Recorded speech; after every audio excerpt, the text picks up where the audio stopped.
మన మైనార్టీలు ముస్లిం సోదరులను ఇబ్బంది పెట్టడానికి యూనిఫామ్ సివిల్ కోడ్ తీసుకొచ్చారు.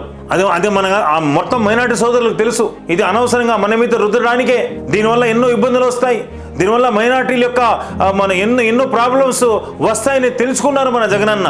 ఇమీడియట్గా మీటింగ్ పెట్టాడు జగనన్న. మీటింగ్ పెట్టేసి మొన్న స్టేట్లో ఉండే మెయిన్ ముఖ్యమైన మత పెద్దలను పిలిపించారు, మీటింగ్ పెట్టించారు. ఆ మీటింగ్ స్టార్ట్ కాకముందే జగనన్న ఒక మాట అన్నారు.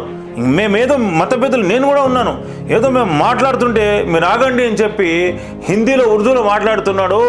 అరే సారే ఉలమాకు మేరా సలాం హే, सारे उलमा को मेरा सलाम है, ये వైఎస్ఆర్ पार्टी ये माइनॉरिटी की पार्टी है, आप नको भूलिए, आपके ऊपर मैं जुल्म नहीं करूंगा, मैं आपके साथ వైఎస్ఆర్సీపీ పార్టీ खड़े रहेगी बोल के इतना अच्छा बोले. ఇంత బాగా చెప్పాడు మన జగనన్న అని చెప్పి మీకు అంతా తెలుపుకుంటాడు. ఏమని చెప్పాడు?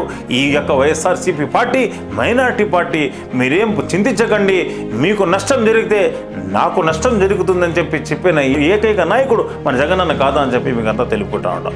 ఆ ముస్లిం ఆత్మీయ సమావేశంలో జగనన్న ఒక మాట అన్నాడు.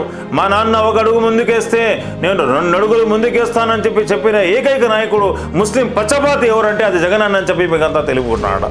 ముఖ్యంగా మీరంతా ఒక మాట గమనించాలి. ఇక్కడ ముస్లిం పచ్చపాతి ఎవరంటే జగనన్నే, అది మనకంతా తెలుసు. వైఎస్ఆర్సీపీ పార్టీ అంటే మైనారిటీకి అనుకూలమైన పార్టీ అని చెప్పి తెలుసుకుని ఈ ప్రతిపక్షాలన్నీ ఏకమవుతుంటాయి, ఏకమయ్యి బురద చల్లుతా ఉన్నాయి. కాబట్టి మొత్తం మైనారిటీ సోదరులంతా గమనించాలని చెప్పి మిమ్మల్ని కోరుకుంటా ఉన్నా. ఎందుకంటే ముందు నుంచి ఈ ప్రభుత్వం మైనారిటీల పచ్చపాతే. జగనన్న ఒకే మాట అన్నారు, సార్ నాకు సంబంధం లేదు, నా రాష్ట్రం యొక్క ప్రయోజనాలే నాకు ముఖ్యము, నా రాష్ట్రం గురించి నేను 6 నిమిషాలు ఆలోచిస్తున్నాను, నా రాష్ట్రం గురించి నేను మాట్లాడతానని చెప్పి నిశ్చయంగా నిర్భయంగా చెప్పిన నాయకుడు ఎవరంటే అది మన జగనన్న కాదా అని చెప్పి మీకు అంతా తెలుపుకుంటాను. కాబట్టి ముస్లిం సోదరులకు, ఉలమాలకు, మత పెద్దలకు, మా ముస్లిం యొక్క అక్క చెల్లెళ్ళకు మీకంతా నేను ఒకే ఒక సందేశం తెలుసుకున్నాను. ముఖ్యంగా ముందు నుంచి కూడా మన ముస్లిమ్స్ అందరూ వైఎస్ఆర్సీపీ వెంట ఉన్నారు, జగనన్న వెంట ఉన్నారు. ఇప్పుడు కూడా రానున్న ఎలక్షన్లలో బేషరతుగా ముస్లిమ్స్ అందరూ 1 అడుగు కాదు 10 అడుగులు ముందుకు వచ్చి వెంబడి ఉండాలని కోరుకుంటూ శుక్రియా, జజాకల్లా, అల్లా హాఫిజ్.